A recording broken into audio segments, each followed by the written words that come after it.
ከዕለታት አንድ ቀን ባልና ሚስቶች ነበሩ። ታዲያ በዚህ ደሳሳ ጎጇቸው እየኖሩ እያለ እንግዲህ ባልና ሚስት ደስተኛም ነበሩ። ነገር ግን ባል ታናሽ ወንድሙን ወደ ቤቱ ይጋብዘዋል። በዚህም የተነሳ እንግዲህ ሚስት ከታናሽ ወንድሙ ጋር ስትማገጥ እጅ ከፍንጅ ትያዛለች። ሆኖም እንግዲህ የቤቱ አባወራ የሆነው ሲባልና ሲነገረውን የሰማውን ነገር አላምንም፣ ሚስቴና ወንድሜ በጭራሽ ይህንን ነገር ሊያደርጉ አያስቡትም፣ በጭራሽ አላምንም በማለት ጎረቤት እንዲሁም ደግሞ ወዳጅ የተባለ ሰው መክሮትም ነበረ። ታዲያ እንግዲህ ይህ ባለ ስሙም አድናን ይባላል። አድናን ሚስትህ በጣም ባለጌ ሰው ነች እና ዓይንህን ግለጥ እባክህ እየተባለ በተደጋጋሚ ቢነገረውም እሱ በጭራሽን የሚስትማ እንደዛ አታደርግም፣ በጣም ኩሩ ነች በማለት እንግዲህ የሚነገረውን ነገር ሁሉ አይሰማም ነበረ። ታዲያ አንድ ቀን ወደ ታናሽ ወንድሙ ክፍል ያመራል። ታናሽ ወንድሙ እንግዲህ ታሞ የተኛ ሮቤል ሲባል ስሙ ልክ እንደ ሮቤል ምንም የሚሰራውም ሆነ የሚታወቀው ነገር የለም። ታዲያ እንግዲህ ይች ሚስት ተብዬዋ ደግሞ ሚራ ትባላለች። ሚራም ወደ ታናሽ ወንድም መኝታ ክፍል ነበር የሄደችው። ባልም እንግዲህ በቅጽበት ተነስቶ ሚስቱን ሲፈልግ የለችም። ወደ ልትሄድ ትችላለች ይች ሚራ በማለት እንግዲህ እስኪ ከተነሳው አይቀርማ ታናሽ ወንድሜን በሽተኛ የታመመውን አይቼው ተመልሼ ጋደም እላለሁ በማለት እንግዲህ ወደ መኝታ ክፍሉ ያመራል። ነገር ግን ከዛ ላይ ያየውንና በአይኑ በብሌኑ ያየውን ነገር ማመን አቃተው። ሚስትና ወንድም ተጋድመው ይገኛሉ። በዚህ ቅጽበት እንግዲህ አድናን የተባለው ባለቤቷ የሚያደርገው ግራ ገብት ይለዋል። ወይኔ ተበለው በማለት እንግዲህ ከራሱ ላይ ከባድ እንግዲህ ጸጸትና ዱንዛዜ የነበረውን አጠቃላይ መላ ሰውነቱን ከተኛበት ንቅት ያደርገዋል። ሲጥ አድርጌ ልግደላቸው እንዴ? ሚስቴንና ወንድሜን ገድዬ እስር ቤት ብገባ ይሻለኛል፣ እንደዚ አይነት ትልቅ በደልና ክህደት ከሚፈጸምብኝ በማለት ቆም ብሏን አምታታ። በሩንም ይዞ እንግዲህ ልነቃቸው ላስደንግጣቸው እኔ እንደማውቅ ወይስ ምን ላድርግ እያለ ብዙ ካሰበ በኋላም እንግዲህ አይ በቀሌማ ገና ከአሁኑ ጀምረ በማለት እንግዲህ ወደ ልሁዳ የምትባለው ዘመድ የሆነችው እንዲሁም ደግሞ እህቷ ከዛ ቤት መታ በቅጽበት የተዘወረችባትን እህቷን ፍለጋ የመጣችው እንግዳዋ ወደ እሷ መኝታ ክፍል ይሄዳል። ይኸውልሽ ልሁዳ ታውቂያለሽ፣ ይቅር በይኝ፣ አንቺ እኮ ነግረሽኝ ነበረ። ታዲያ እኔ ነኝ እንጂ ደደቡ ምንም አልሰማ ምንም ያልተረዳሁሽ በማለት እንግዲህ እግሯ ስር ወድቆ የአድናን የተባለው የቤቱ አባወራ ይቅርታ ይጠይቃታል። ልሁና ግራ ገባት። ምንድን ነው አቶ አድናን ምንድን ነው በማለት ጠየቀችው። አየኋቸው እኮ እጅ ከፍንጅ ካያስኳቸው እና ታዲያ ምን ላደርግ? ደግ አደረጉ። እኔ የዛኔ ስነግርህ ዓይንህን ግለጥ፣ ኧረ ተው እነዚህ ልጆች እያቀለዱብህ ነው እያሾፉብህ ነው ብዬ ስንት ነገር ነው አንተ ከተኛበት ለመቀስቀስ ያደረግኩን ነገር። ታዲያ ያኔን ውሸቴን ነበረ እንዴ እንደዚህ እምልህ?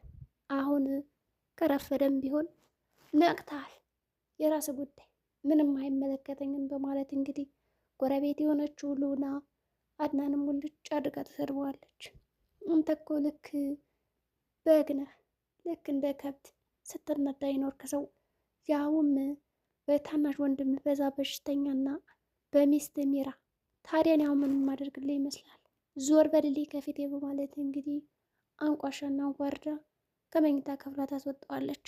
ይቺ ጎረቤት እንግዲህ ልሁና የተባለችው በእህቷ መጥፋት ግራ ገብት ብሏታል። አሁንም እያሰበች ነው። ባልም እንግዲህ የሚስቱን ጉዳይ አይቷል። በቃ ራሴን ማሳረፍ አለብኝ ልና እንግዲህ ወደ መጠጥ ቤቶች ለመሄድ ይሞክራል።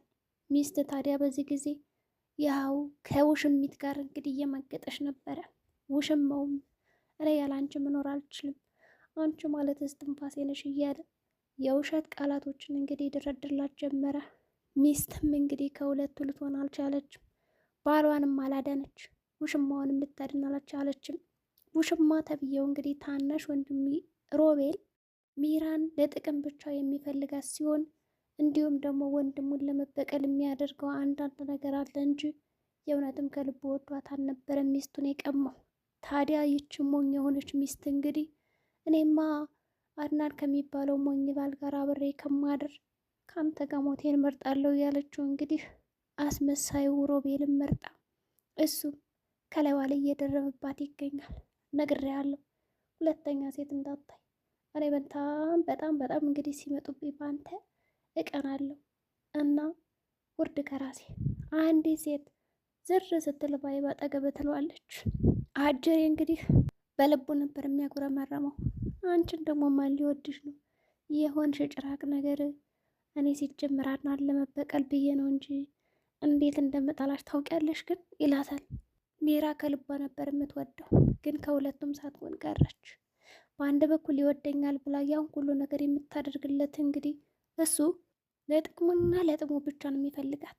ባል ደግሞ ሁሉን ነገር አሟልቶ የሰጣት ያውም ቤላ ቤት ያውም ዝንጥ አድርጎ ፏ አድርጎ እያኖራት ሄዳ ማገጠችበት። ባል በጣም ተናዷልና አንድ ሁለት እያለ ይህንን እንግዲህ ቃመ። ያው የሚቃመውን ታውቁታላችሁ ብዬ ነው። ወንዶች በንዴት ጊዜ አረቄ ነው ወይስ ምንድን ነው ድብን አድርገው የሚጠጧት? አዎ እሷን ነው እንግዲህ ድብን አድርጎ የጠጣት አድናንም እንግዲህ ያነ ሁሉ ነገር ከጠጣም በኋላ ወደ ቤት መመለስ አለብኝ ብሎ ይመለሳል። ሲመለስ ግን መንገዱ ሁሉ ጠፍቶበት በየመንገዱ እየወደቀና እየተነሳ ነበር የደረሰው። እንደምንም ብሎ አይደረስ የለ ደረሰ። ከቤቱ ሊወጣ ሲል እንግዲህ ከሚስቱ ጋር ተነጋግሮም ነበረ። ወዴት ነው ይዘኝ ሂድ ብለውም ነበር እንግዲህ ውሽሚት።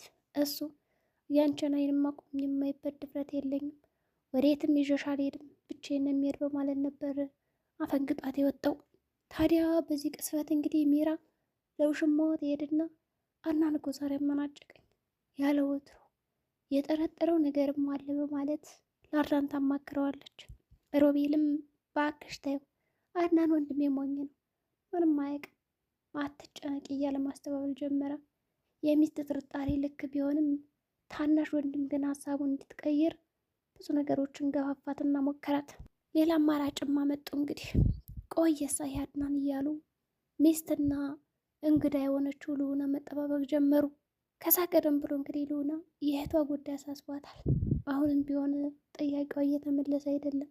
ታዲያ ውሽማና ውሽሚት ለምን አንድ ሀሳብ አናመጣም?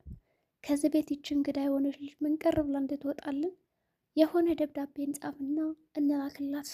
ውሽማው ሮቤል በጭራሽ ሊሆን አይችልም፣ ይህንን ጻፍን ማለት የኛ ሚስት ተጋለጠ ማለት ነው፣ እንዲሁም ሌላ ችግሮችን ይዞብን ይመጣል ቢላት፣ ሚራ ግን በጭራሽ ወንድሜ እርግጠኛ ነኝ እኔ የማቀዳቸው ሀሳቦች ይሳካሉ፣ ተማመንብኝ ትልና ደብዳቤ ታጽፈዋለች። የተጻፈለት ደብዳቤም ለሚራ ይደርሳታል። በበር ስንተንኳኳ ከፈተችው። እንግዲህ በጣም ደስ አላት። ምክንያቱም የምትፈልጋት እና አስተጓጓላት ከነበረችው እህቷ ደብዳቤው ስለነበረ በመጀመሪያ አንቺ ክፈችው ይሏትና እንድትከፍተውም አደረጉ። አነበበችው። ደብዳቤውም እንዲህ ይላል። የእኔ ውድ አድናን፣ እኔ የለው ወደ ውጭ ሀገር ይጃለሁ፣ ግን እኮ ገለው ቀብረዋታል። ራሳቸው ናቸው ይህን ደብዳቤ የሚጻፉት። ምናልባት እች እንግዲህ እህቷ የተባለችው ከመንገዳችን ዞር ትላለች ብለው ነበር ያሰቡት። ግን አጅሪት በጭራሽ ልትንቀሳቀስላቸው አልቻለችም። እህትም ለተወሰነ ጊዜ ተሸወደች። ለህግ እህት ያለች እናም ይቅርታ አለችው። እንግዲህ ያን ውሽማ የተባለውን ሮቤልን ሁለቶችንም ይቅርታ ጠይቅቻችሁ በደስታም እንግዲህ ያቀፈቻቸው። አሁን እህቴ ደህና ናት። እዚህ የመጣሁትና አስረብሻችሁ የነበረውም እህቴም ብዬ ነው። አሁን ግን ሄዳለሁ አለቻቸው። ደስ አላቸው። ምክንያቱም በቃ ሊያርፉ ነው፣ በነፃነት እንደፈለጉ ሊሆኑ ነው። ታዲያ ቆይ ይህን ደብዳቤ ለአድናን ማሳየው፣ ከዛም በኋላ ሄዳለሁ በማለት እንግዲህ አማከረቻቸው። መጣ። ሰክሯል። ሰክሮም ነበርና እንግዲህ ሚስቱን ወዲያውኑ በሩን እየተንገዳገደ ከፍታ ቆይህ የት ነህ ብላ እንግዲህ በፍቅር ልታናግረው ስትሞክር አጅሬ እንግዲህ በጥፊ ያጮላታል። ሚራ ደነገጠች። አንቺ ቆሻሻ ልትነኪ እንዳሞክሬ ብሏታል። በዛው በቆመችበት እንግዲህ ደርቃን የቀረችው ግን ልዑናን አይቷት ነበረና አጅሬ አንቺ በጣም ደግና ሮሮ ሰው ነሽ፣ ነቤ ውሰጂኝ ወደ መኝታ ክፍል ይላትና ይዟት ይሄዳል። ሚስት ገረማት። ሚስትን አመናጭቆ እንዴት ሌላ ሴት ይወስዳል? ቀወጠችው። ከዛም እንግዲህ አልጋዋን ለቃ ወደ ውሽሟ ቤት ሄደች። መጣ እኮ ሰክሮ ደበደበኝ አለችው። ግን ታናሽ ወንድም ስራውን ስለሚያውቅ ምን አገባኝ ቀጥቅጦን በገደለች ሲላትም ነበረ። እና አልጋውን ለቀሽ ወጣሽ?